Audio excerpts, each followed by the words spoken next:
je crois qu'il faut revenir à une certaine humilité. Ce qui n'enlève pas du tout la valeur de la science. C'est important d'avoir des cadres sur lesquels on peut communiquer, mais le statut de vérité absolue auquel la science et notre culture occidentale tentent de prétendre, en accordant à la science la voie royale, hein, la place centrale, c'est quand même un abus. Au fond, nous avons hérité tout ce cadre, tous ces présupposés de notre culture, en particulier judéo-chrétienne. Enfin, il y a un tas de choses qui viennent avec. Hein. C'est notre vision du monde qui, au fond, ne se distingue pas de celle qui se reflète dans les religions. Et d'ailleurs, ma position, je le dirais, c'est la science aujourd'hui joue le même rôle qu'une religion, puisque religion, étymologiquement, c'est ce qui relie, c'est ce qui donne du sens à notre existence. Et la science, en tant que vision du monde, nous propose exactement la même chose. Alors, il y a un présupposé dans la science aussi, donc c'est que c'est une pensée unique, c'est qu'on a, donc c'est très très arrogant au fond. Hein. C'est la seule manière de faire. Bien sûr, c'est une tentative pour communiquer, elle est louable. Hein. Mais il y a un déni des autres visions du monde, des autres cosmologies qui sont possibles et qui coexistent, il ne faut pas l'oublier. Donc ça veut dire, c'est un paradigme quand même qui est très arrogant, hein, et qui exclut une grande partie de l'humanité de sa vision. Ah, je ne peux pas... Voilà. Alors oui, juste pour situer un petit peu ce que j'entends, pardon, je crois que... excusez-moi. Ça ne correspond pas tout à fait à ce que j'ai. Bon, on va regarder juste ça. Donc ça, c'est aussi une perspective que j'emprunte à la psychologie, enfin la psychologie un petit peu alternative, puisque c'est de la PNL et pas forcément dans le courant dominant, mais c'est aussi une vision qui nous montre à quel niveau nous nous plaçons. Donc, notre réalité humaine, à chaque personne, chaque être que nous sommes, finalement, on peut voir notre réalité comme étant décomposée de plusieurs niveaux logiques auxquels elle se manifeste. Donc, concrètement, tout en bas, hein, nous avons ce qui se passe réellement, le contexte, l'environnement, ce qui se manifeste et où nous vivons. À un niveau plus abstrait, nous avons la notion de nos comportements. Qu'est-ce que nous faisons? Je bouge maintenant, mais je suis en train de donner une conférence. Je communique avec vous à travers un médium. Mais pour pouvoir réaliser ces comportements, nous mettons en œuvre en fait des compétences, des capacités. C'est le comment. Ce dont nous sommes capables. Vous êtes capable de comprendre, d'écouter, de raisonner, etc. Et moi, d'utiliser certains modèles, également de communiquer, d'utiliser ce médium que nous partageons aujourd'hui, etc. Mais au-dessus de tout ça, nous avons des croyances et des valeurs qui guident, qui font que ces compétences ont été développées. Par exemple, nous croyons que c'est important de parler aujourd'hui de paradigme. Nous partageons une valeur là, qui est que la notion de paradigme, c'est une notion qu'il est pertinent de visiter aujourd'hui, puisque vous êtes là et nous aussi. Au-dessus de tout ça, nous pouvons voir notre identité. Qui sommes-nous au fond? Alors, vous pouvez penser que vous êtes français, que vous êtes parent, que vous êtes peut-être chercheur ou professionnel dans tel ou tel domaine. Quant à moi, je pourrais dire je suis enseignante, chercheuse au service de l'humanité. Je vois comme quelqu'un qui peut essayer, qui fait de son mieux pour partager ma vision et essayer ensemble d'ouvrir le champ des possibles pour servir, et là nous devons passer au niveau supérieur pour le comprendre, pour servir une vision de ce qui est ma mission sur Terre. Hein. Donc finalement, tout en haut de cette pyramide, il y a pourquoi nous faisons les choses, pourquoi sommes-nous là. Donc la mission, c'est là où se trouve le sens, le au-delà de nous-mêmes.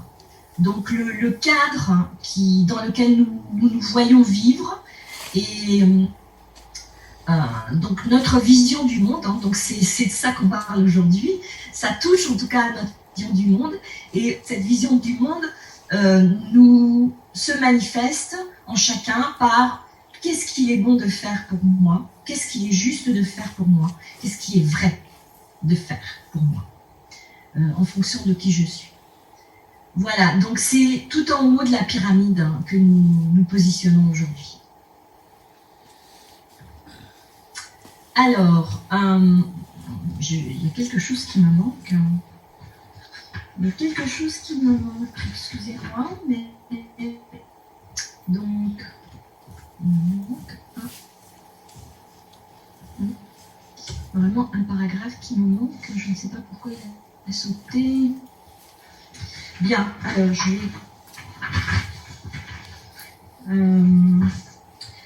Alors, nous allons parler aussi de changement de paradigme aujourd'hui. Alors, pourquoi et comment est-il pertinent de s'intéresser à un changement de paradigme aujourd'hui? Eh bien, pour ça, c'est intéressant d'avoir une vision des systèmes. Je m'excuse, j'ai refait un petit graphique ce matin à la main avec des crayons qui fonctionnaient à peine, mais mon schéma originel était vraiment illisible, beaucoup trop chargé. Donc, tout d'abord, nous allons juste regarder qu'est-ce que c'est qu'un système et pourquoi il change et comment il change. Donc, voilà, je vous propose ce cercle qui est la vision d'un système. Alors, pour nous, ça peut être notre civilisation, notre culture. C'est un système que nous supposons dynamique, donc qui traverse différents états. Et il évolue dans le sens des aiguilles d'une montre, hein, en traversant ce cercle. Donc nous allons partir du haut, où le système se trouve dans un état, disons, stable. C'est-à-dire nous avons une vision du monde qui est stable, et où nous sommes d'accord que, par exemple, la science, c'est la référence en matière de notre vision du monde. Donc, nous plaçons la matière au centre de notre vision du monde. Quoi d'autre? Pardon, ça sonne. Je coupe. Ah, voilà, mon transparent arrive. Eh bien, alors maintenant, j'arrive plus à revenir. Si. Donc, nous sommes matérialistes, nous sommes probablement athées en théorie, en tout cas quand le système est stable et que nous adhérons à cette vision du monde que la science est centrale, nous sommes probablement athées et matérialistes. Ceci dit, comme tout système, vivant ou non vivant, organisationnel ou théorique, peu importe, il est soumis à une certaine dérive, hein, il se passe toujours des choses dans le monde, et c'est ce que j'appelle la dérive tropique, ici.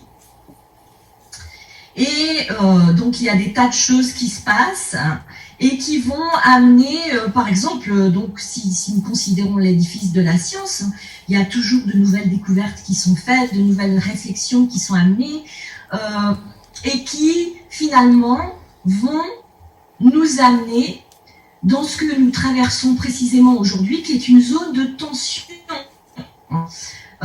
Ça fait quand même des décennies, voire même plus, que un certain nombre de notions ne peuvent être intégrées dans la science.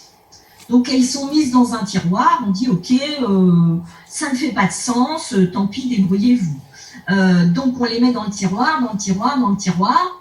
À la fin, le tiroir est tellement plein, il est plein à craquer, et nous sommes dans une zone de tension où ce n'est plus supportable. Donc qu'est-ce qui se passe? Eh bien, il y a, tant pis, il y a d'autres mouvements qui se créent et qui font que malgré tout, des approches alternatives émergent et sont quand même explorées. Alors, ça ne se fait pas beaucoup en France, pas beaucoup en Europe. Aux États-Unis, il y a quand même beaucoup de mouvements alternatifs qui ont vu le jour, y compris dans le domaine de la science. Par exemple, juste pour donner un exemple, la psychologie, pour nous, la pseudo-science, c'est vraiment à reléguer dans la sorcellerie, etc. Eh bien, aux États-Unis, quand même, il y a des universités, il y a des départements, des laboratoires de parapsychologie. Donc, pour eux, c'est moins scandaleux de s'intéresser à ça. Bref, nous sommes dans une zone de tension. Et là, fondamentalement, donc on est en plein dedans avec le Covid. On est complètement là-dedans, à tel point que les zones de tension s'expriment maintenant au niveau de la société. On y reviendra peut-être. Mais ce qui est important de comprendre, c'est que le schéma général auquel nous obéissons, enfin c'est un point de vue, mais à l'issue de cette zone de tension, il peut y avoir finalement 3 issues possibles. Soit à l'issue de cette zone de tension, finalement nous allons écarter ces zones de tension, on va dire disparaître elles-mêmes, ou elles vont être rangées dans, les tensions vont être rangées dans des tiroirs plus solides. Bref, nous allons pouvoir revenir, continuer la courbe et revenir à notre état précédent et continuer comme avant. Donc nous restaurons le cercle précédent et la science redevient le consensus de notre culture, de notre civilisation.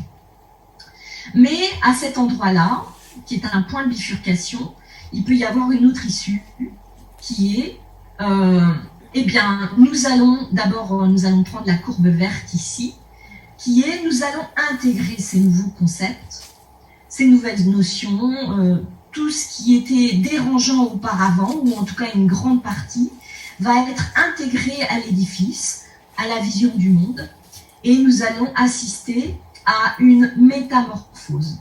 Donc, nous allons complexifier le monde dans lequel nous sommes, puisque désormais, il intègre de nouveaux ingrédients.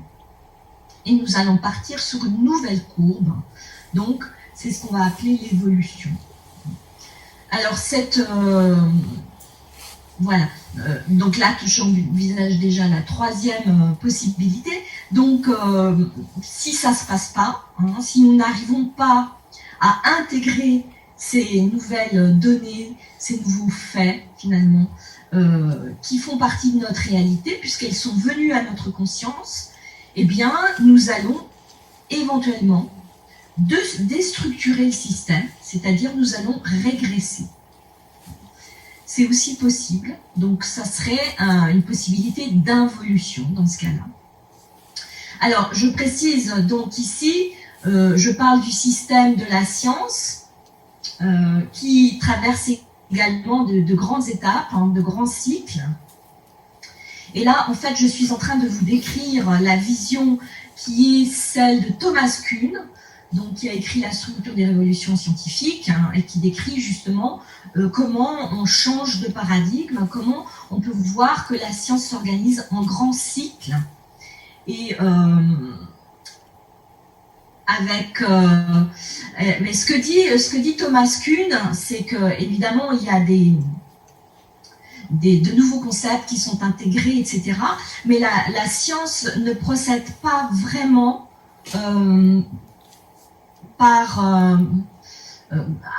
disons, en étant organisée par des concepts comme la contradiction, vous voyez, l'anomalie, ce sont les notions auxquelles on se réfère toujours pour expliquer que la science se remet en question. En fait, ce que Thomas Kuhn a observé, c'est que nous avions pas mal de croyances à ce niveau-là. Donc, il faut préciser peut-être que Thomas Kuhn était un physicien à la base et qu'il s'est rendu compte que c'était très difficile de faire évoluer les idées à l'intérieur de la science. Et finalement, il a résolu de s'intéresser au pourquoi. Qu'est-ce qu'il y avait comme barrière ? Et il s'est rendu compte qu'au fond, non, ce n'était pas seulement les anomalies, ça ne suffit pas qu'il y ait une anomalie scientifique pour qu'on se remette en question. La science, c'est un édifice, c'est une institution.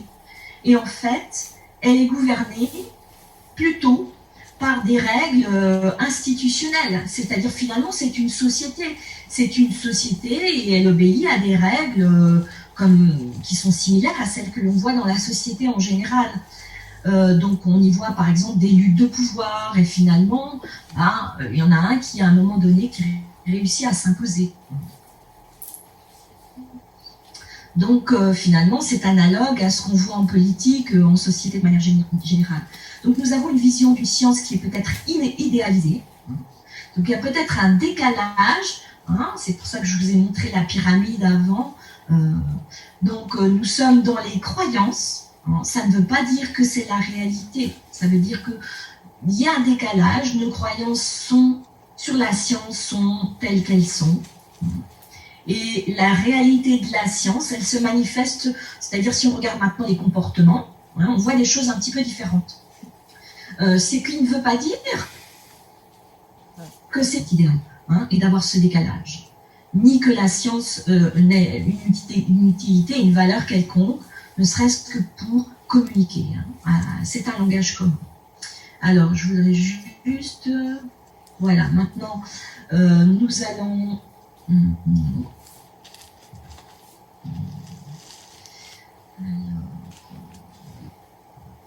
Voilà. Alors, pourquoi maintenant, pourquoi changer de paradigme? Est-ce que c'est pertinent de faire ça aujourd'hui? Eh bien, je dirais ma première réponse, c'est que nous sommes en crise. Mais en crise du savoir, en crise...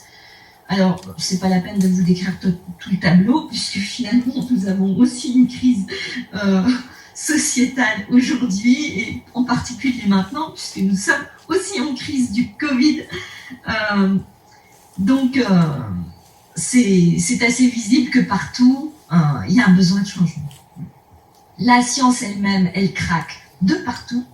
Donc, la science, c'est en tant qu'institution, donc c'est un édifice, et c'est fêlé de partout. Alors, il y a d'autres ingrédients. Donc là, je l'emprunte à un ami qui a étudié l'évolution de la science depuis longtemps, qui est historien des sciences et philosophe des sciences. C'est que, contrairement à ce que nous avons tendance à supposer, lorsque nous pratiquons la science, mais aussi lorsque nous faisons des recherches, lorsque nous nous questionnons tout simplement, nous avons l'impression que la connaissance croît. En réalité, ce qu'observe Charles Lenné, donc l'épistémologue et historien des sciences auquel je faisais référence, c'est que oui, la connaissance croît d'un certain point de vue, mais l'ignorance croît plus que la connaissance. C'est-à-dire à chaque fois que nous gagnons en connaissance, nous nous rendons compte que nous ne savons pas, que nous ignorons. Et nous ignorons en fait toujours plus.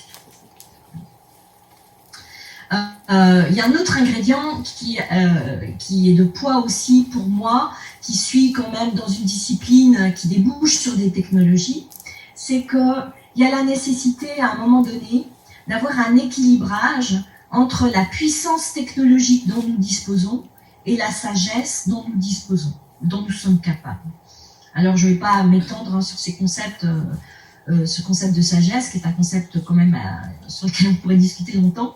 Mais en tout cas, nous avons entre nos mains des outils qui sont extrêmement puissants. Donc, pensez à la bombe, mais pensez à Internet, pensez aux radiocommunications, aux satellites qui sont actuellement aux quelques 25 000, 24 000 satellites qu'on déploie au-dessus de nos têtes et qui ont la capacité d'irradier toute la Terre. Voilà, donc évidemment, nous avons la capacité de faire énormément avec la biosphère dans laquelle nous sommes, mais nous n'avons pas forcément la sagesse qui va avec. Or, c'est une nécessité, sans quoi nous sommes capables simplement de mettre le feu à l'édifice. C'est ce qui se passe. Donc, dans mon domaine, je peux même vous dire que ce que nous constate, et ça fait partie des études que j'encadre aussi et que je lance, c'est d'étudier les effets de la technologie sur l'être humain. Et en particulier, pourquoi j'ai arrêté de faire de l'intelligence artificielle? Eh bien, c'est parce que ces technologies ont un effet relativement délétères sur l'être humain en tant que corps, en tant qu'être social, même sur le cerveau, les capacités cognitives ont tendance à décliner parallèlement à l'augmentation de la durée d'utilisation des technologies de l'information et de la communication par jour. On le voit sur nos enfants, donc on a un déclin cognitif sérieux, on a même une taille du cerveau qui est en régression, donc vraiment la sonnette d'alarme est tirée. Il faut aussi se défaire d'un certain nombre de croyances que nous avons, qui sont vraiment donc, tout en haut assez haut dans la pyramide de notre vision du monde, là, c'est que finalement nous passons également un temps considérable à nous occuper de nos objets, alors que ce que nous espérons à l'alibi pour développer toujours plus de technologies, c'est que nous voulons consacrer toujours plus de temps à ce qui est important pour nous. Et je constate chaque jour que pour les étudiants en informatique, pour les ingénieurs, c'est la motivation principale. On veut toujours contribuer utilement au développement de l'humanité, on espère apporter un plus. Eh bien, finalement, la réalité, c'est que c'est pas vrai. C'est pas vrai, c'est-à-dire, bien sûr, nous avons des activités nouvelles, nous pouvons avoir une nouvelle compréhension du monde grâce aux technologies, mais nous passons également beaucoup de temps à nous occuper de nos objets techniques, simplement à les gérer, à les mettre à jour, à ranger nos mails, à ranger à allumer, éteindre, à connecter, à recharger les batteries, etc. Et ça c'est une étude qui avait été faite en France il y a déjà plus de 10 ans. Et à ce moment-là, on avait constaté que c'était plus de 5 heures par jour pour nos objets, toutes catégories confondues. Mais donc, c'est sûrement plus aujourd'hui. Il y a également donc, des concepts qui sont en pleine révolution. Donc, par exemple, le cerveau. Le XXe siècle a été celui de la science du cerveau. Nous avons été un cerveau sur pattes, si j'ai envie, pour le dire un petit peu abruptement. C'était vraiment la partie noble de l'être humain au XXe siècle. Et bien, cette vision a beaucoup de plomb dans l'aile quand même, puisque nous apercevons, beaucoup d'études le montrent, que le cerveau ne serait ni la source de la pensée, ni le siège de la conscience. Et d'autre part que ce cerveau, rien que si nous considérons ce cerveau en tant que tel, il est beaucoup plus puissant que nous ne l'avions cru. Nous commençons à découvrir les fréquences autres que les fréquences correspondant à l'état d'éveil auquel nous avions attribué la place royale jusqu'à présent.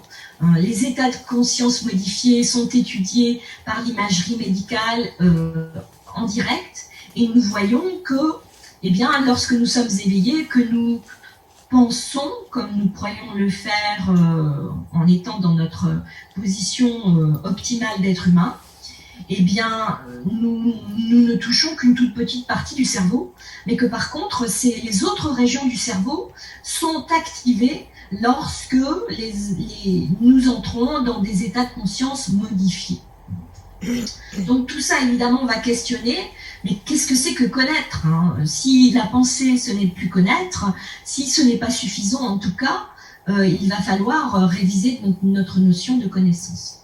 Bon, j'ai juste mis aussi le cœur, parce que c'est quelque chose qui me paraît très important.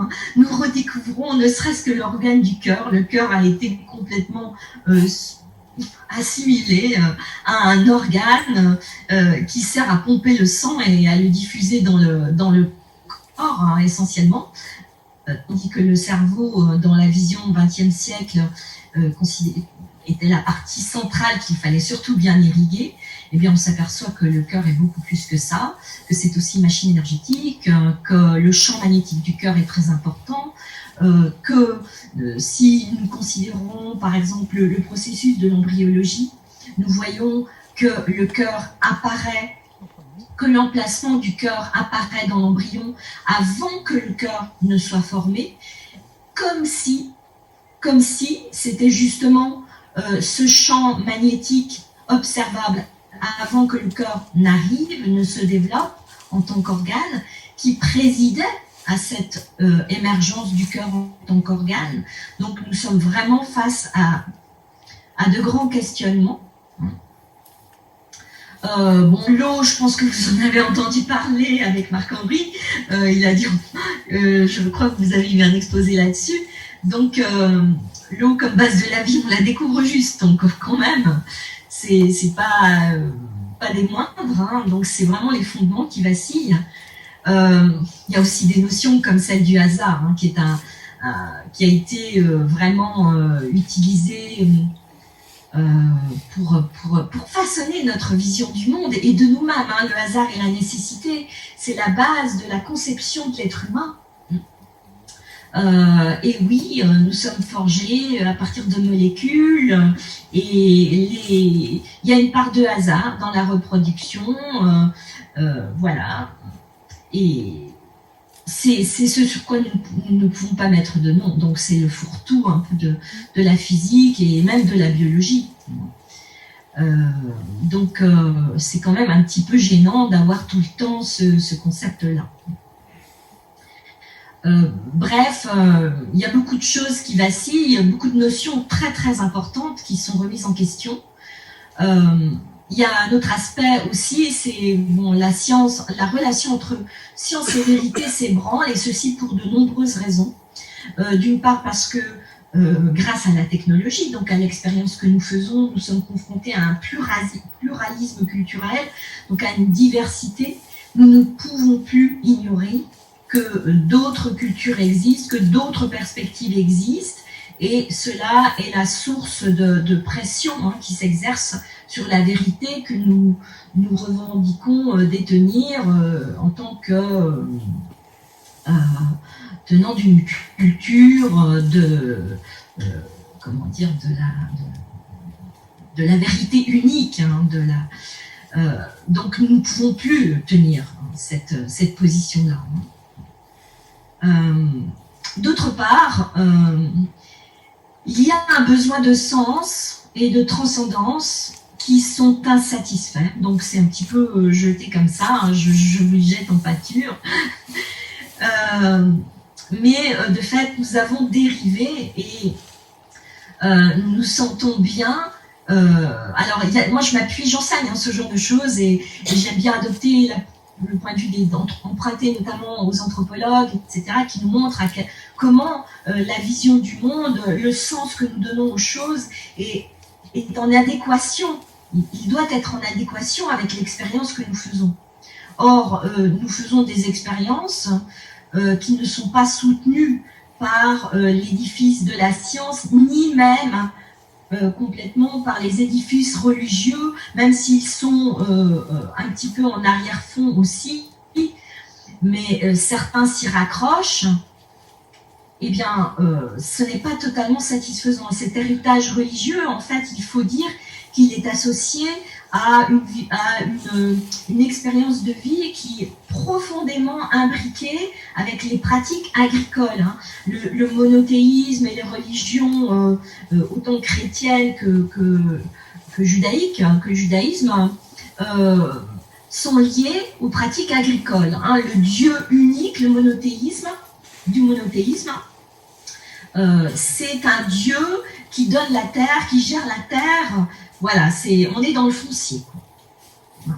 Donc on n'a pas ça, c'est-à-dire on a un écart qui est de plus en plus grand entre ce que nous vivons au quotidien et les modèles qu'on nous propose, les visions qu'on nous propose, tant dans la religion, hein, les églises se vident, c'est pas par hasard, et la science ne parvient plus non plus à convaincre partout. On le voit maintenant dans cette crise du Covid où même, bon, de toute façon, même la science n'arrive plus à s'imposer, donc nous ne sommes même pas dans un consensus. Voilà, alors, quelle heure il est? Ouf.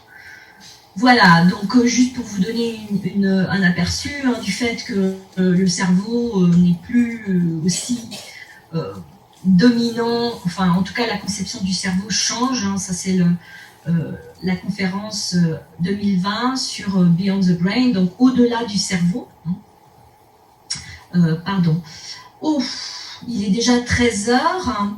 Alors, je voulais juste vous montrer que nous sommes dans une réalité et que finalement, ma vision à moi, c'est ma croyance, hein, c'est le point de vue anthropologique que j'adopte et constructiviste que j'adopte, c'est-à-dire que ce sont les expériences que nous vivons dans un certain environnement. L'environnement nous propose un cadre, nous pouvons agir dans ce cadre, mais ce cadre finalement constitue l'ensemble des contraintes dans lesquelles nous vivons. Et à partir de là, donc, nous avons des expériences, nous avons un certain nombre de pratiques, de comportements. Donc tout ça est façonné par la technique, hein, et c'est ça qui nous amène, à penser différemment. Hein. Depuis l'ensemble des contraintes, nous allons commencer à voir que, par exemple, l'expérience d'Internet, hein, notre cadre, nous donne à penser la diversité, mais c'était déjà le cas avec la télévision, etc. Hein, avec la mobilité, disons la connexion planétaire. Donc nous pensons, ceci va nous donner de nouvelles pratiques, de nouveaux comportements qui vont faire évoluer notre vision du monde. On va à partir de là modifier notre environnement, créer de nouvelles techniques, de nouveaux objets, de nouvelles technologies qui vont agir à nouveau comme des contraintes et qui vont, par les expériences que nous en ferons, faire évoluer nos visions du monde, etc. Bref, ce qu'il faut retenir, c'est que nous sommes dans une circularité ici et que nous évoluons en fonction des expériences que nous faisons. Alors, je vais faire très très vite, je vais aller directement à la spirale comme ça. Donc juste pour vous donner une idée de ce que cette spirale nous donne à voir, on va y aller très vite. Donc, encore une fois, ce n'est pas la vérité, c'est juste une mise en perspective et jamais les auteurs de ce métamodèle n'ont voulu proposer un modèle qui allait conduire au jugement. Hein. Donc ce n'est pas l'idée de se servir de ce modèle-là pour juger quoi que ce soit. C'est juste pour essayer de comprendre. Il faut savoir que ce modèle-là, je considère comme très riche. Hein. En fait, je donne une semaine de cours là-dessus, donc c'est très très riche. Hein. Mais ce qu'il nous donne à voir, c'est intéressant par rapport à ce que nous vivons aujourd'hui. C'est un peu une synthèse de ce qu'on peut observer à différentes échelles. Donc nous pouvons observer l'évolution de l'humanité, ce que nous en savons, ce que nous en croyons au fond, hein, qui se développe dans ce sens-là, donc depuis le bas, et on remonte la spirale pour traverser différentes étapes, hein, qui sont ici traduites par des couleurs. Mais on peut l'appliquer également au développement d'un être humain. Hein, un être humain, eh bien, il naît comme bébé, il se développe dans une relation fusionnelle avec ses proches, avec sa mère par exemple, et puis il va découvrir qu'il interagit plus loin que ça sur son environnement, et puis il s'intègre, il commence à apprendre les normes de l'extérieur, et puis il développe le raisonnement, la pensée, etc. Et voilà, il évolue aussi. Donc c'est un modèle c'est vraiment un métamodèle qui englobe aussi bien les travaux sur le développement de l'enfant de Piaget, donc la psychologie, que les travaux des anthropologues ou des sociologues. Alors, je vais vous le faire traverser juste très rapidement. Donc l'idée, c'est que nous partons à l'aube de l'humanité, disons. Nous sommes régis par des besoins. C'est le stade du beige. Ce qui nous importe, c'est de survivre. Alors, est-ce que ça a existé en tant que tel? Voilà. Toujours est-il qu'à un moment donné, l'individu se met en groupe, hein, s'organise en tribu. C'est ce que nous avons pu comprendre, croire et observer. Il y a un stade tribal, je m'excuse, il y a quelques transparents qui sont en anglais, hein, je n'ai pas eu le temps de tout modifier. Un stade tribal qui va être une vision du monde relativement, on pourrait dire magique, hein, fusionnelle, et où le groupe vraiment forme une entité indistincte. Hein. La personne humaine est indissociable du groupe dont elle fait partie. Alors, ça, c'est un stade fusionnel, donc chez l'enfant, hein, ça va être la fusion mère-enfant, par exemple, donc une communication très diffuse, une possibilité d'interagir, mais très, très diffuse. On est dans le collectif. Donc, vous voyez qu'il y a ici une séparation de la spirale entre la gauche et la droite. Et donc, ça change. Du côté gauche, on est dans l'individuel. Hein. Ici, c'est l'individu qui éprouve le désir, qui expérimente l'effort de survivre. Ensuite, sur la droite, nous passons à un stade collectif. Quelque chose se passe, les individus s'organisent entre eux et deviennent une tribu. De ces tribus fusionnelles, qui est relativement harmonieuse, d'ailleurs ça nous renvoie aux nostalgies qui se manifestent dans notre culture depuis quelque temps, où les tribus sont considérées comme un état harmonieux de vie collective, peut-être idéalisé, mais à un moment donné, du collectif émerge à nouveau quelque chose d'individuel. Des individus se démarquent, les plus forts. Hein. Donc là, on va entrer dans le stade rouge qui va être un stade où c'est le stade de la force, hein, de la domination, de l'exercice de la force. Vous connaissez ces stades de l'enfant qui, voilà, il découvre qu'il est fort et qu'il peut crier fort et qu'il peut prendre les bonbons près de la caisse du supermarché, enfin, etc. Donc, il y a quelque chose qui sort. C'est le tout début de l'individuation. L'enfant commence à se découvrir dans le collectif et il en ressort. De la même manière, au niveau d'une tribu, certains individus se manifestent plus fort que d'autres. Et ça va conduire à la tentative de domination. Donc, au début, c'est intéressant, mais ça pourra devenir très très violent. Les dominants vont pouvoir écraser les autres, voire les tuer, etc. Donc, cette phase est extrêmement violente et elle va rendre nécessaire, souhaitable, une phase beaucoup plus organisée, beaucoup plus pacifique, qui va être la phase bleue, la phase normative, où on va se mettre d'accord sur un contrat social. On va plus s'écharper, comme dans la phase rouge, mais on va, au contraire, organiser le monde. Donc là, on pourrait regarder l'histoire que nous connaissons, par exemple. Nous étions des barbares dans la phase rouge, et puis à un moment donné, la royauté émerge et la société s'organise, chacun a sa place. Il y a une vision du monde très claire qui va de pair avec une vision religieuse, qui donne du sens à tout ce que nous vivons, et chacun a sa place et tout est clair. C'est un monde relativement hiérarchique et très bien organisé et stable. Sauf que ça ne dure jamais. Et donc, à un moment donné, même si ça peut durer très longtemps, hein, le stade du royaume ou de l'empire peut durer très très longtemps au niveau collectif. Mais à un moment donné, il va y avoir, puisque c'est une vision hiérarchique, avec des personnes qui ont des places différentes dans cette hiérarchie, il va y avoir le désir qui émerge du côté des individus. Donc des individus vont se mettre à contester ce qui se passe.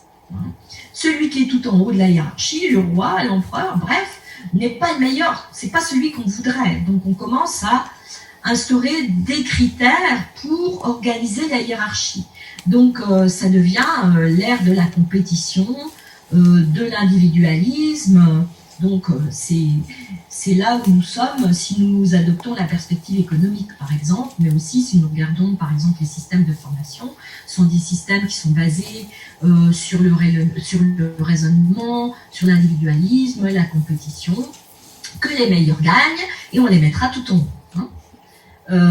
Ceci dit, tout système s'épuise. Cette phase individualiste, compétitive, va aussi s'épuiser, et à un moment, elle a fait émerger, donc, puisque c'est déjà passé, on pourrait dire, dans l'histoire que nous avons traversée en France, eh bien, une phase verte va émerger, qui va être une phase qui exprime le besoin de de respect, de manifester aussi de l'empathie, d'intégrer tout un chacun, de lui donner des droits fondamentaux, etc. Donc c'est une phase qui va être beaucoup plus communautaire. Ça ne suffit pas d'organiser le monde en mettant les meilleurs en haut de la pyramide. Il y a trop d'exclus et c'est insoutenable. Donc on en arrive là. Ceci dit, voilà toutes ces étapes et vous voyez, il y a une limite ici. Qu'est-ce qui s'est passé finalement dans tous ces stades successifs? Eh bien, en fait, l'être humain s'est développé.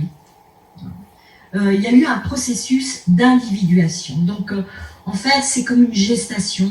Au début, nous ne savons pas vraiment ce que nous sommes, et nous sommes intégrés, nous participons à diverses activités individuelles et collectives. Et au bout du compte, voilà, à travers finalement tous ces stades, nous avons quand même tenté de survivre. Alors la survie a changé de couleur. Au départ, nous sommes dans un monde de barbares, de sauvages, plutôt nous sommes dans la jungle, au premier stade. Au deuxième stade, nous sommes dans la barbarie, mais nous tentons de survivre par la force. Ensuite, voilà, c'est la rationalité, la loi, etc. Ensuite, nous essayons d'être le meilleur, mais nous tentons toujours de survivre. Là, nous essayons de survivre aussi parce que c'est insoutenable moralement d'exclure autant de gens, d'avoir tout ça sur la conscience. Vous voyez, il y a une espèce de morale qui commence à devenir trop importante, donc ça pousse très fort. Ceci dit, ce sont des grands stades sur lesquels on pourrait dire beaucoup de choses. Ils ont la particularité, lorsque vous êtes, par exemple, dans une société qui est très compétitive, où la rationalité domine, donc c'est celle qui a émergé depuis le siècle des Lumières, dirons-nous, eh bien, une caractéristique de toutes ces étapes-là, c'est qu'elles vont dire tout ce qui a précédé était primitif. Maintenant, nous sommes arrivés. Nous sommes au bon endroit, nous avons fait des progrès et nous pouvons dire que maintenant, c'est bon. Et tous les autres étaient des primitifs, au fond. Ils nous ont précédés, nos ancêtres, etc. C'est un peu la conception que nous en avons. Alors après, y compris quand on arrive au stade de l'empathie, du pluralisme et du communautarisme, on va commencer à renier surtout le stade précédent, puisque c'est lui qui nous a fait émerger, donc on était en position critique par rapport à lui.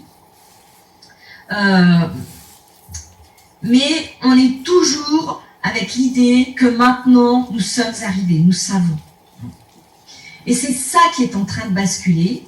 Donc, on a un petit peu de tout en même temps, c'est pas exclusif. Donc, nous vivons à la fois là-dedans, dans certaines parties de notre société. Nous avons beaucoup de verre,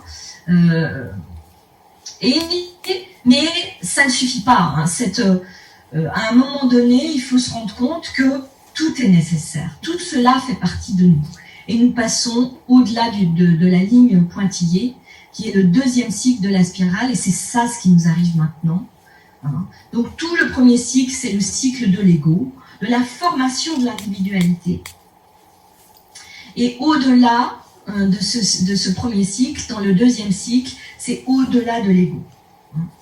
Et donc là, maintenant, nous commençons évidemment ce cycle avec des individus qui se distinguent du reste. On en a vu émerger depuis une dizaine d'années. On voit beaucoup de gens qui sont des personnalités très créatives, qui sont même plus que 10 ans. Par exemple, si on voit les colibris, si on voit des visionnaires, eh bien, ce sont des gens qui voient au-delà, qui déjà alarment sur la situation de la Terre, sur la nécessité d'aller plus loin, de prendre d'autres notions de référence comme la vie, la biosphère, la Terre, peut-être plus. Donc on commence par l'individuel, le jaune, mais on suit avec une dimension collective qui est le turquoise, et nous sommes déjà là-dedans. Donc il y a déjà par exemple le mouvement des colibris, c'est déjà des jaunes qui se sont organisés, hein, qui commencent à vivre autrement, avec d'autres valeurs, avec d'autres visions du monde. Alors, je vais avancer parce que je crois que le temps passe très très vite. Voilà, je voulais juste, on ne va pas détailler tous ces stades. Est-ce que je vais passer très très vite là-dessus. Je crois que... Voilà, enfin, il est nécessaire, la spirale, si on la regarde de dessus, elle traverse, je vous ai montré, les stades individuels. Et ici, il y a encore une double vision qui est proposée. Soit on voit les choses de l'intérieur, soit on voit les choses de l'extérieur. Ce qu'il faut retenir, c'est qu'on est déjà maintenant dans des modèles jaunes, voire turquoise. C'est-à-dire qu'on ne peut plus se contenter d'avoir une seule vision du monde. La pensée unique, c'est vraiment plus possible. Alors, peut-être juste un mot sur le cerveau, puisque c'est un des éléments qui fait craquer l'édifice, qui suit également. Il s'est développé, si on pourrait suivre la spirale et montrer que ça s'est développé aussi dans l'ordre, en suivant les mêmes phases. Donc c'est vraiment un métamodèle très très riche. Ceci dit, donc nous découvrons actuellement que non seulement nous avons un cortex qui est le siège, disons, de la pensée procédurale, la capacité de raisonner, de penser, etc. Mais nous avons également, c'est un petit peu simplifié, c'est pas aussi strict que ça, les zones ne sont pas aussi dissociées, mais on découvre le préfrontal qui est quelque chose qui va justement au-delà de la pensée.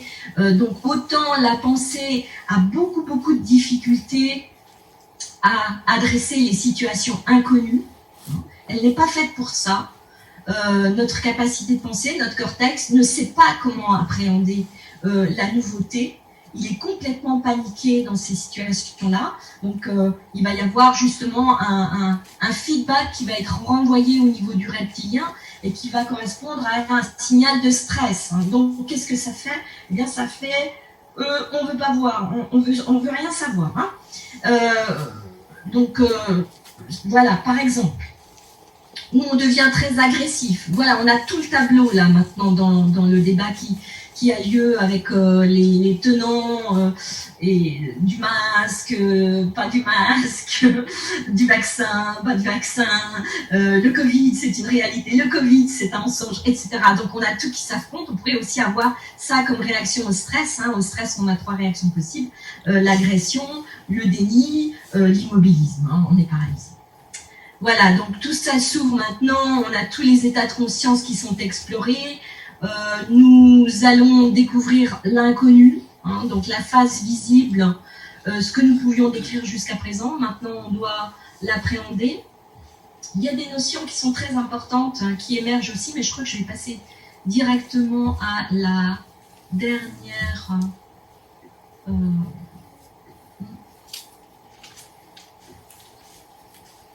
Voilà, je pourrais vous parler de technique si ça vous intéresse, mais...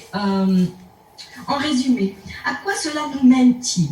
Déjà, je dirais, si je voulais vous proposer ma vision, avec mes croyances, avec mon parcours, je dirais, si on continue avec cette vision que finalement un paradigme, c'est essentiellement une vision du cosmos, c'est-à-dire au fond, on continue dans l'héritage que nous a proposé la physique, je dirais au minimum, il faudrait ajouter une 3e notion. Donc pour l'instant, notre vision du cosmos en physique, nous avons 2 notions, 2 piliers, qui sont la matière et l'énergie. Ce sont 2 points de vue, puisqu'il y a des relations qui relient les deux. Donc l'un peut être transformé en l'autre. Mais c'est très important maintenant d'ajouter une 3e notion, qui est la notion d'information, qui est également reliée aux 2 autres par une relation. Je ne suis pas si sûre qu'elle soit... satisfaisante. Je pense qu'elle est beaucoup plus riche que ce qui a été proposé pour l'instant. Mais en tout cas, ce serait important, même si on continuait dans la lignée de la physique actuelle, d'intégrer ce 3e pilier. Qui permettrait donc d'aborder la conscience, d'aborder l'intelligence, d'aborder l'esprit de manière beaucoup plus large, etc. Voilà. Ceci dit, je ne pense pas qu'un paradigme doit s'arrêter à ça. Hein. Ça, c'est le conditionnement de ce que nous avons vécu jusqu'à présent. Mais si nous devions entrer dans une nouvelle réalité, et c'est vraiment ce que je crois être le meilleur pour nous, hein, c'est de nous adapter à ce que nous avons découvert au fond, et ce qui vient à nous aussi, c'est d'élaborer une nouvelle vision du réel dans lequel la conscience a un rôle prégnant. Probablement quelqu'un a dû en parler cette semaine. Donc ça change complètement. Ça veut dire qu'il n'y a plus de fondement. Nous sommes totalement sur du mouvement. Nous ne mettons même pas les pieds sur du sable. C'est beaucoup plus que ça. C'est-à-dire que la réalité dépend de ce que notre conscience crée ou est en fait. Donc nous avons à disposition une infinité de réalités possibles, de structures spatio-temporelles, de lois spatio-temporelles. Nous avons une totale liberté créative. Nous devenons véritablement des créateurs. Et là, comment allons-nous procéder pour créer cette réalité parmi toutes les réalités possibles qui sont finalement des cosmologies à disposition? Nous pouvons nous raconter autant d'histoires qu'il est possible. Nous pouvons considérer les cosmologies du passé, elles sont aussi possibles. Nous pourrions poursuivre là-dedans. Mais quel bénéfice ça va nous donner? Maintenant, c'est le moment de redevenir, de remettre les valeurs, c'est-à-dire de voir dans la pyramide que nous avions considérée au début, hein, quelle est notre mission, quelles sont nos valeurs. Eh bien, si nous voulons survivre quand même, les valeurs de survie devraient être importantes, toujours, mais les valeurs de survie passent par le fait de prendre soin de nous, de prendre soin non seulement de nous comme êtres humains, comme individus, mais de prendre soin de l'humanité tout entière, de prendre soin de la vie tout entière, de la planète tout entière, et peut-être plus que ça. Mais en tout cas, de mettre la bienveillance comme critère fondamental dans le choix que nous allons faire d'élaborer notre nouvelle réalité.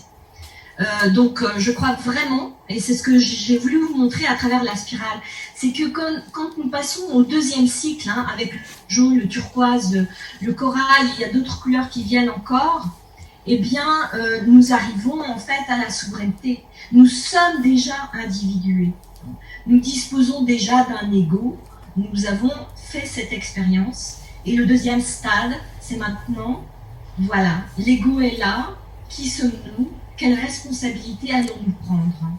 Donc ce n'est plus l'égocentrique au sens où on s'occupe uniquement de faire survivre l'ego, mais nous allons utiliser l'ego comme un socle sur lequel nous allons élaborer une nouvelle vie, tout simplement, qui pourra être géocentrique, héliocentrique.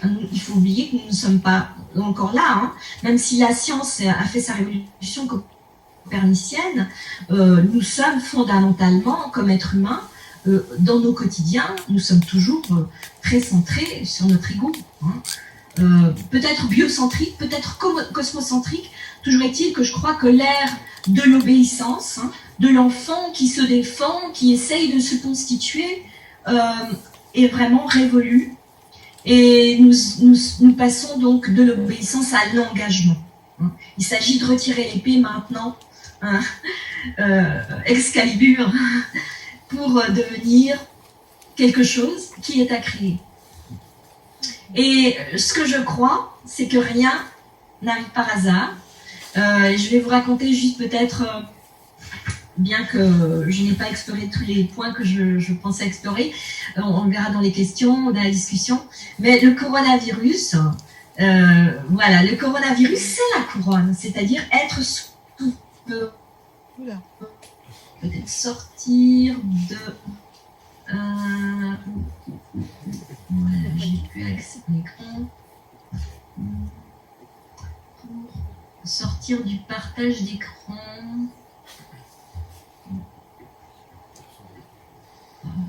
Excusez-moi là. Alors plus à sortir du partage d'écran. Qu'est-ce qui se passe? Bon, alors tant pis, on va finir comme ça. Mais le coronavirus, c'est la couronne. Hein, c'est un virus couronné dans sa structure.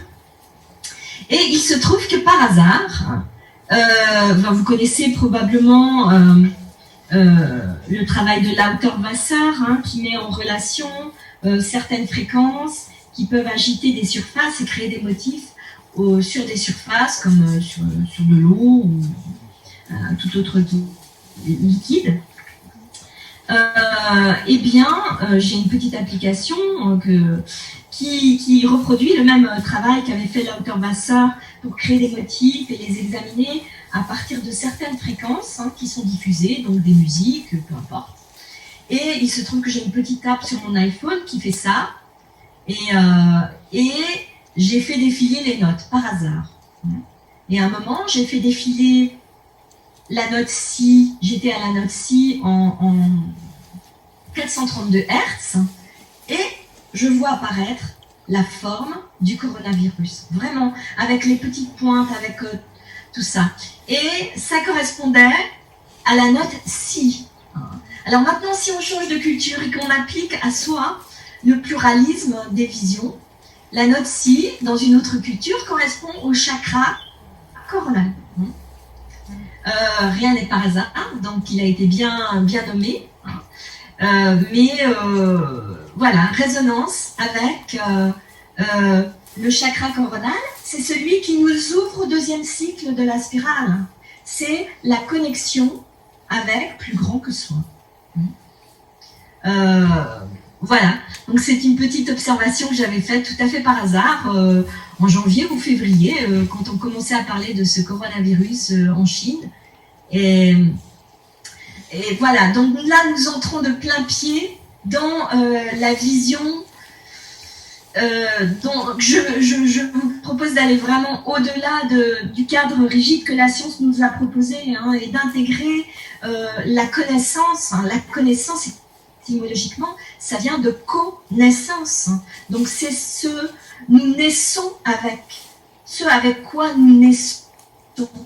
C'est l'information qui vient avec notre présence au monde. Et en nous restreignant à ce que la science a bien voulu proposer jusqu'à présent, nous nous limitons tellement, ce n'est plus possible de nous limiter à ce cadre-là. Il nous faut intégrer la connaissance directe. Hein. Il y a 3 façons, basiquement, d'acquérir de l'information, c'est-à-dire de connaître. Hein. Soit parce qu'on nous enseigne, donc learning by being taught, comme disent les Anglais, parce que quelqu'un nous dit que c'est comme ça, et nous l'apprenons, donc ça devient du stockage d'informations, du stockage de connaissances, ou bien nous apprenons par l'expérience, learning by doing, ou bien par l'imitation. C'est qui est plutôt une variante de l'apprentissage par expérience. Puisque nous avons nos neurones miroirs qui font que lorsque quelqu'un en face de nous fait quelque chose, en réalité c'est tout à fait comme si c'était nous. Donc voilà ce que je propose d'intégrer. Alors, je vais juste contrôler que... Mais malheureusement je n'arrive pas à sortir. Bon, je vais fermer mon PowerPoint. Alors, pourquoi je n'y arrive pas? Et je ne suis plus sur Zoom.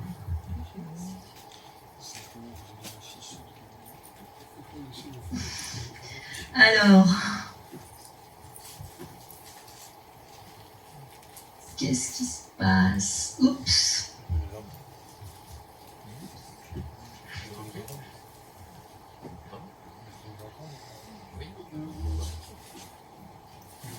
Oh.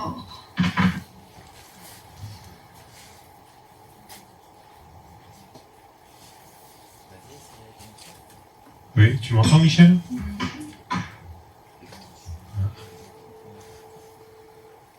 Le micro est coupé. Ouais, son micro est coupé. Ouais. Non, le nôtre. Le nôtre. Oui, le nôtre activé là. Ah. Appuyez sur activer.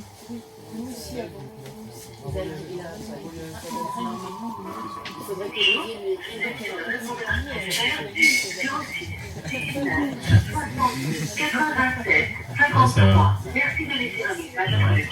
À la fin de votre message, si vous souhaitez le modifier, tapez dièse. Oui,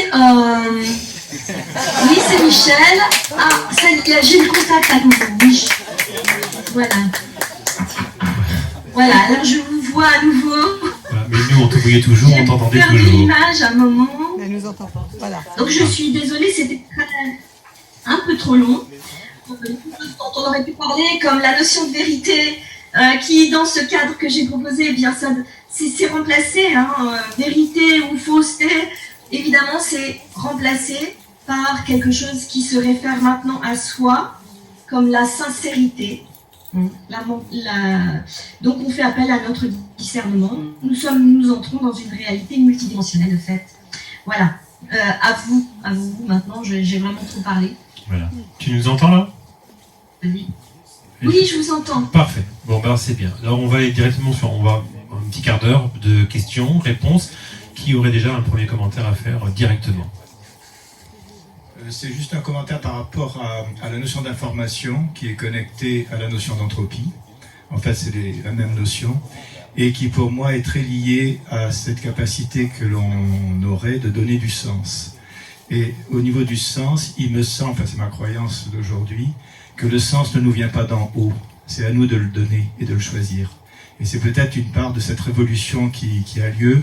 Et il me semble que ce que je dis là correspond à peu près à ce que vous avez dit à la fin, dans ce choix que l'on a, nous, de construire le sens. Et puis, il me semble qu'il y a aussi une autre façon de percevoir la connaissance, d'accéder à la connaissance. Alors, ça peut paraître un peu brutal, mais je dirais c'est l'évidence. Il y a des fois des expériences où on a cette notion d'évidence qui est au-delà des mots, au-delà de la pensée. Voilà, c'est tout ce que je voulais dire. Oui. Oui, tout à fait. Donc, je suis complètement alignée avec ce que vous venez de dire. Quand on prend la notion d'entropie au sein de la physique, c'est insuffisant, c'est un début, c'est un embryon, mais il faudrait maintenant, je pense que la conscience doit englober tout ça. Donc il faut construire un cadre supérieur qui va englober cette notion et donc la relativiser l'information à la conscience qui la crée. Ceci dit, la connaissance directe que j'ai juste évoquée, qui est ce qu'on va trouver dans les pratiques, par exemple quand on fait des expériences de conscience modifiée, qui sont les expériences que font les chamans, eh bien on utilise ces capacités-là. Donc l'expérience directe nous confronte aussi à ces évidences. Alors là, nous n'en sommes qu'au tout début. Mais en tout cas, il faut l'intégrer maintenant. Il faut le regarder. Oui. Merci. Une autre question? Oui, merci. Par rapport, pour rebondir sur cette question d'information, où est le corps et l'émotion en fait? Parce que moi, dans le discours scientifique, je vois toujours que le cerveau est mis sur un piédestal. Donc moi, il me manque dans tout ça le corps, l'émotion, l'essentiel, quoi. Voilà, je vois pas ce que je pourrais dire trop d'autre. Parce que du coup, on passe sur la créativité. Vous voyez, on passe de l'enfant, présenté un peu de manière sauvage.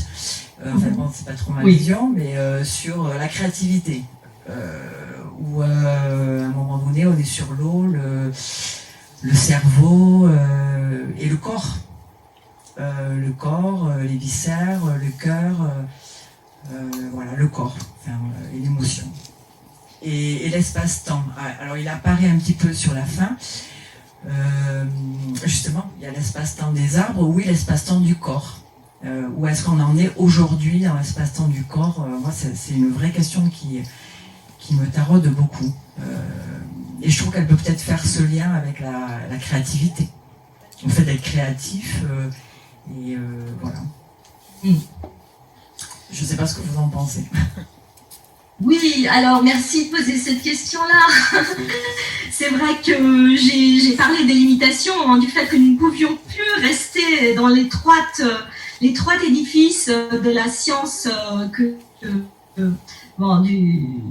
qui a prévalu jusqu'ici et qui prévaut encore pour certains. Mais effectivement, l'au-delà du cerveau, c'est d'abord le corps, vous avez complètement raison. Déjà, la psychologie nous le propose, hein, elle nous dit que l'inconscient existe, et plus nous explorons l'inconscient, et plus on se rend compte que l'inconscient, c'est tout le corps est une mémoire. Mais déjà, quand on fait sauter l'idée que le cerveau, c'est la boîte qui stocke tout, hein, que le cerveau n'est pas le siège de la pensée ni de la conscience, eh bien, ça veut dire que s'il y a des informations, elles sont au-delà du cerveau. Alors, elles sont où? Elles sont peut-être dans le cerveau lui-même, mais elles sont déjà dans le corps. Donc là, il y a différents travaux qui ouvrent des portes. Certains travaux font l'hypothèse que le corps, dans son ensemble, est le support de mémoire de l'être humain en tant qu'individu. Et d'autres approches vont beaucoup plus loin et dire que c'est finalement l'univers. Nous sommes connectés à l'univers tout entier, ce qui n'exclut évidemment pas le corps. En tout cas, le corps retrouve sa place comme support de mémoire et comme composant de l'expérience de conscience. Alors, vous avez peut-être juste vu passer l'image de l'iceberg. Bon, c'est clair que déjà, l'inconscient, c'est ce qui est à l'œuvre dans la créativité au premier lieu, mais peut-être plus que ça. Donc là, il y a les deux possibilités. Si nous explorons déjà notre intériorité, quelque chose jaillit inévitablement du fond de la mer. Donc c'est 90% de l'iceberg qui sont invisibles à notre pensée à première vue, mais qui néanmoins se manifestent par des sensations, par des émotions, etc. Les émotions, oui, on est vraiment à l'aube, donc je ne vais pas vous donner toutes les réponses. Pour moi, tout est là, c'est-à-dire il y a un champ qui est ouvert. Les émotions manifestent l'énergie de vie du corps, donc tout ceci est une nouvelle réalité qui est à prendre en compte maintenant, puisque heureusement, nous sortons du cadre de la pensée, nous allons au-delà. Vous avez parlé, donc, le lien avec la créativité,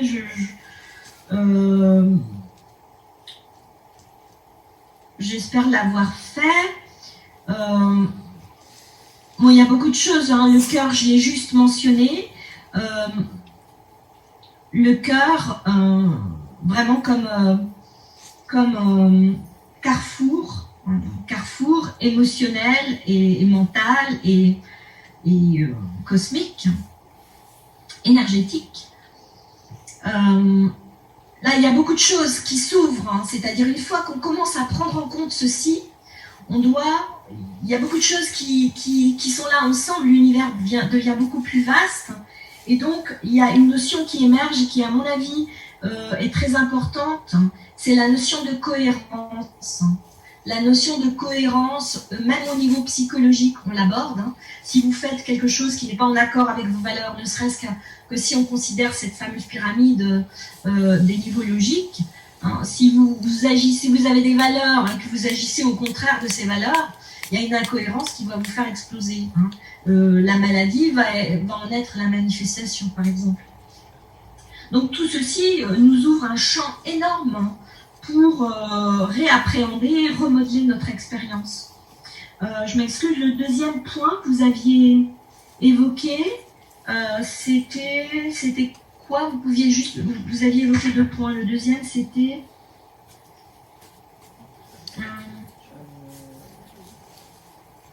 Moi, j'ai parlé de la créativité. La créativité. Non, la créativité, j'espère avoir répondu, mais le deuxième point, c'était... Oui, après, je ne sais pas s'il y a de réponse. Donc la créativité s'enracine dans le corps et dans l'univers. La créativité n'est peut-être que... Enfin, c'est à redéfinir. La créativité, c'est la manifestation de l'interaction. Mais selon que nous nous plaçons dans un cadre déterministe, c'est la manifestation de l'interaction, et on n'a pas le choix. Mais la création existe peut-être. Nous n'en sommes qu'au tout début de cette vision qui intègre l'au-delà de la pensée. Donc le champ est ouvert essentiellement. Je n'ai pas de réponse à vous donner là-dessus. Je ne voudrais surtout pas prendre position. Comme vous avez vu, ma proposition en réalité, c'est de prendre soin de l'être humain. C'est que ça soit ça le critère directeur. Hein. C'est pas obéir à une vision du réel, à obéir à une physique, etc. C'est vraiment de dire, ok, maintenant, quelle réalité voulons-nous créer pour prendre soin de nous, vraiment, pour prendre soin donc de notre environnement, puisque nous en sommes inséparables. Donc c'est encore un ego, dans une certaine mesure, mais c'est un ego déjà beaucoup plus grand. Une dernière question, peut-être. Vas-y. Je te passe le micro. Bonjour. Que pourriez-vous nous dire aujourd'hui du rôle de la glande pinéale? Est-ce que ce sont des recherches? Est-ce qu'on a avancé dans ces recherches? Alors là, écoutez, je ne suis pas vraiment spécialiste de la glande pinéale. Non, vraiment pas, je ne pourrais pas vous répondre là-dessus. À l'époque où j'avais cherché, donc il y a quelques années, j'avais cherché un petit peu les travaux qui se faisaient là-dessus, mais à un moment donné, ça tombait en dehors de ce que la science admet. Donc voilà, j'ai laissé là où c'était. En tant qu'interface, je crois qu'elle ouvre des portes. Hein. Elle ouvre des portes, oui, peut-être, en tout cas déjà, pour sortir du cadre scientifique, il y a déjà deux choses qui s'ouvrent. Hein. L'approche matérielle ne suffit pas, et une approche vibratoire qui s'ouvre. Et déjà, la physique nous l'avait présentée. Avec la physique quantique, on avait déjà cette dualité des approches possibles, cette complémentarité aussi. Et la glande pinéale nous donne un instrument pour explorer la réalité sur un plan vibratoire. Donc, c'est très intéressant, c'est très cohérent par rapport à ce qui se manifeste. Nous sommes prêts pour reconnaître peut-être l'organe dont nous disposons déjà depuis longtemps, pour avoir un lien, pour interagir de manière vibratoire et de faire la connexion avec la conscience, avec notre environnement.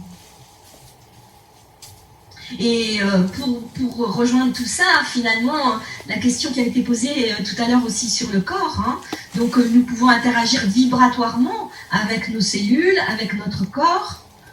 Quelque part, c'est comme de reconnaître le végétal en nous, de retrouver l'arbre en nous et ses cellules.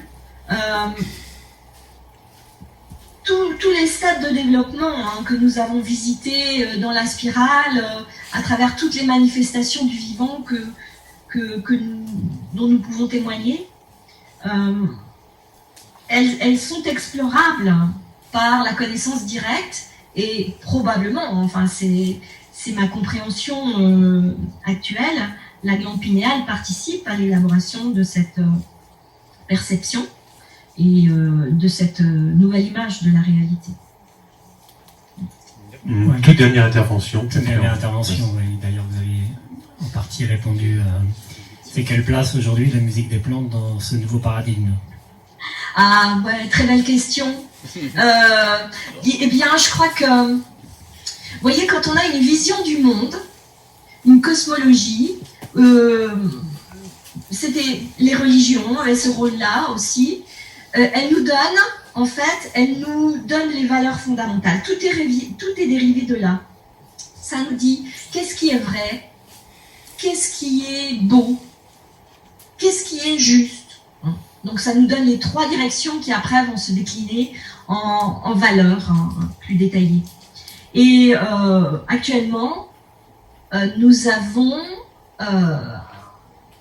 perdu nos repères, puisque nous étions en incohérence totale entre notre vision du monde, du moins celle qui est partagée, celle que nous avons le droit de partager collectivement, et celle que nous ressentons et, disons, l'expérience que nous faisons jour le jour.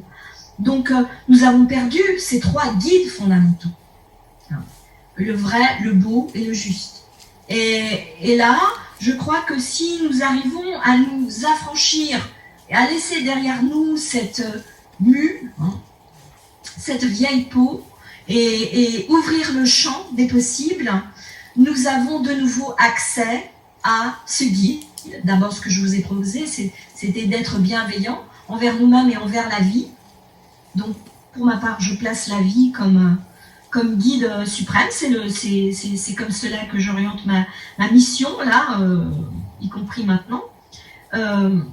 Donc, le beau, la beauté, c'est fondamental. Pour prendre soin de soi et de la vie, la beauté, c'est un axe fondamental. Le vrai, c'est le vrai pour nous, c'est-à-dire c'est la cohérence, c'est l'harmonie. Et le juste, eh bien, c'est la conscience collective aussi, et en tout cas la dimension collective est intégrée. Voilà, donc nous avons à nouveau ces 3 grands axes qui orientent notre renouvellement. Et la musique des plantes, voilà, c'est vibratoire. Allons-y, c'est de la musique. Donc, moi, je vous proposais déjà d'aller à la rencontre de notre corps, de redécouvrir le végétal en nous, puisqu'il est partout, dans toutes nos structures. Et de laisser chanter le végétal et de lui chanter au végétal. C'est-à-dire d'instaurer un monde, une réalité de beauté. Nous avons le choix.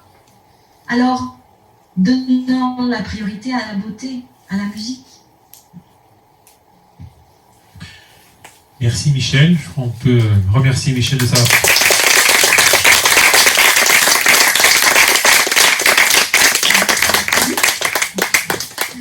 Merci pour ton temps de cette intervention. On te souhaite plein de bonnes choses du côté de Fribourg. À tout bientôt. Nous, on va aller déjeuner. En plus, on a un petit programme qui va continuer. La musique des plantes et beaucoup plus encore. Je sais qu'il y a de nouveaux champs qui s'ouvrent.